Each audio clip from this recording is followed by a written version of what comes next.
més lluny en aquesta follia de rompre la... Estats Units. Albert Elfa, TV3, Nova York.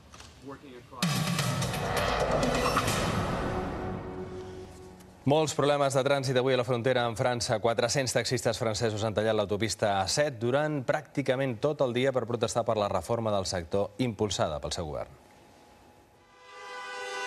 Els 400 taxistes de Languedoc-Roussillon, que durant 8 hores han tallat o filtrat la circulació al peatge de l'autopista al Boulot, han decidit finalment aixecar la seva protesta cap a 6:15 de la tarda.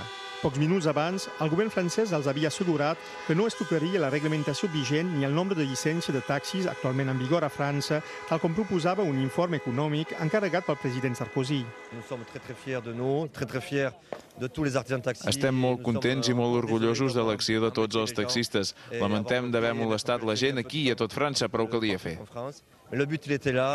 Després de circular a marxa lenta des de Perpinyà fins al peatge del Boulot, els taxistes han bloquejat l'autopista en tots dos sentits de la marxa i han provocat una retenció de més de 15 quilòmetres.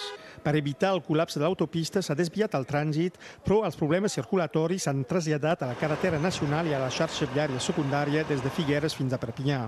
Tot i la seva satisfacció, els taxistes han advertit que si el govern no respecta els seus compromisos, tornaran a manifestar d'aquí a una setmana. Per Acunyant, TV3, al Boulot. Els que també han provocat problemes a les carreteres, concretament al peatge de Montpeller, són els agricultors francesos que ahir van assaltar diversos camions que transportaven mercaderia espanyola. Els agricultors francesos acusen els espanyols de competència deslleial perquè utilitzen pesticides prohibits a França.